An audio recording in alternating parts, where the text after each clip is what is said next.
Welcome to the ADCO Learning from Incidents series, Well Control and Blowout Prevention.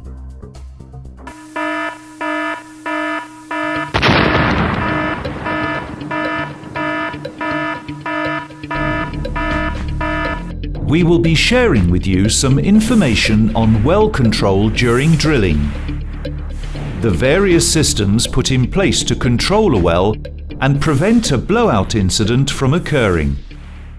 We will also review the main reasons behind some of ADCO's well control incidents which were handled successfully.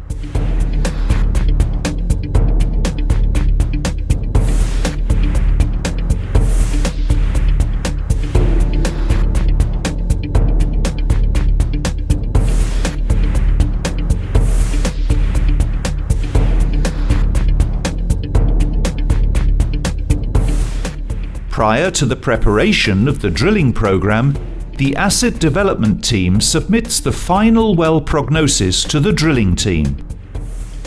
The well prognosis is initiated by the petroleum engineer. The reservoir engineer then makes a planning overview and provides the required formation pressures and temperatures. Then the following data is completed: geodetic data, conceptual data, geological data, reservoir data, geophysical data, and petrophysical data. Once all the data is entered, the well prognosis will be approved by the Reservoir Operations Asset Team Leader and will be published in ADCO system.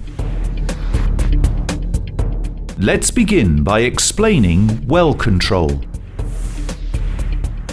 While drilling, it is essential to perform activities in a safe way, which will prevent uncontrolled flow of formation fluids and gases from the reservoir to the wellbore and surface surroundings. This is called well control. This includes measures, practices,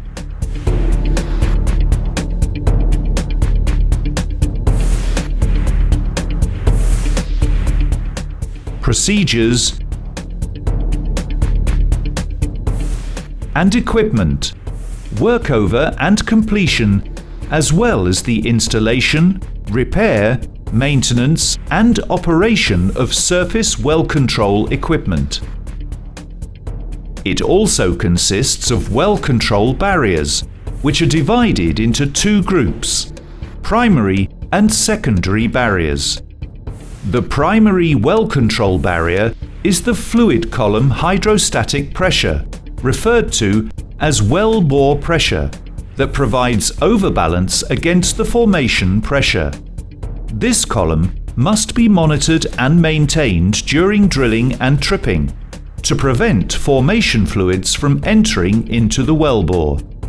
During drilling, if the fluid column is not maintained with adequate mud density, making the formation pressure more than the hydrostatic pressure, formation fluids will find a way into the wellbore and a kick will occur. In this case, the well must be secured and killed. There are other cases when a kick can occur. Let's review some of them. While tripping, if there is a failure to keep the hole full of mud to maintain adequate hydrostatic head, then the hydrostatic pressure will be less than the formation pressure, inducing a kick. Swabbing while pulling out of a hole too fast can produce a suction effect, resulting in a decrease in the bottom hole pressure large enough to allow formation fluids to enter the wellbore, creating a kick.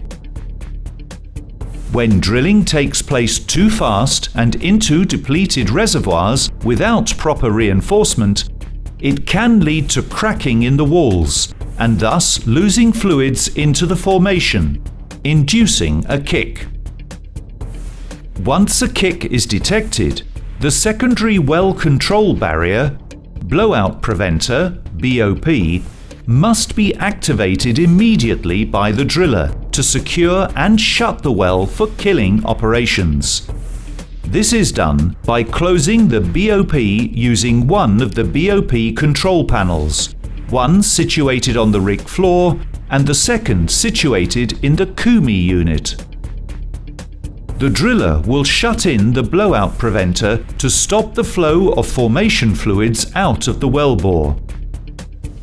Then, he will activate the alarm and notify ADCO drilling supervisor and rig manager. Meanwhile, at the rig site, the on-scene commander, ADCO drilling supervisor, will notify Abu Dhabi Telecom operator and relevant assets control room and raise emergency Tier 1, which activates appropriate emergency response teams. Unnecessary crew will be evacuated to the nearest assembly point. The next step will be to monitor the shut-in drill pipe and the shut-in casing pressure gauges.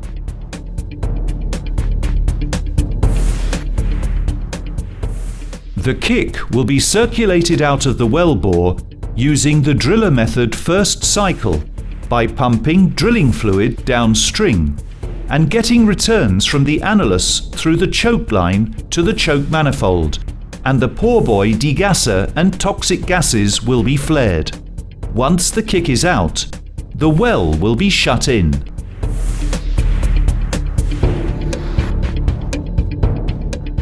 Then, the well will be killed with weighted mud by circulating the kill fluid until both the drill pipe and casing pressures reach zero. If all of the well control barriers failed, such as human barriers, BOP equipment barriers and system barriers, and the BOP leaked while circulating the kick-out, this could lead to uncontrolled flow of formation fluids and possibly a blowout.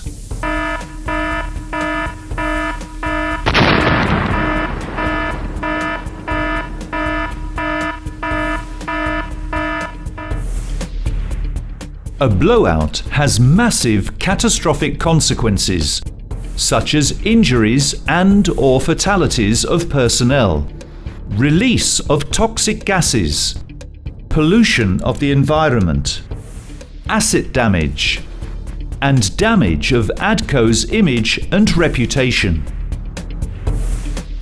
ADCO strives to create a safe and incident-free working environment for all. This is why strong well control integrity assurance systems have been put in place. These include policies, standards,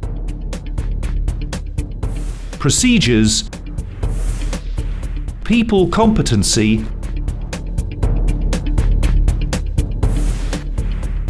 and equipment. Despite all of this, ADCO has experienced several well control incidents, which have been managed and controlled successfully, preventing a blowout.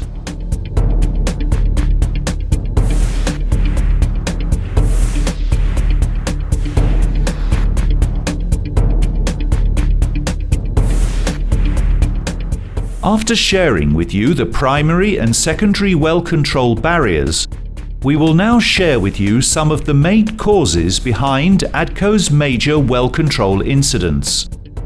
No implementation of Top 3 concept, plan, what if, competent people, incorrect formation pressure and drilling fluid weight, failure to implement management of change procedure whenever there are changes, failure to maintain BOP equipment.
Learning outcomes from such incidents include: ensure every drilling operation begins with the discussion of the top 3 concept. Always use updated reservoir pressure data for defining drilling fluid weights. Make sure that any change in the drilling plan is governed by an approved management of change process. In case of well control, shut in the well immediately as per ADCO procedures and consult your supervisor. In conclusion, well control incidents must be avoided by all means, as they can lead to blowouts which have catastrophic impacts. At ADCO, we expect from all the well drilling stakeholders to ensure 100% full implementation of ADCO well control integrity assurance systems. It is the responsibility of all managers and supervisors, both in the office and at the rig site, to verify and enforce the full compliance of these systems to avoid catastrophic incidents from happening. With your continuous dedication, compliance to ADCO procedures, and your full commitment, we prevent well control incidents from happening in ADCO. Thank you for your attention.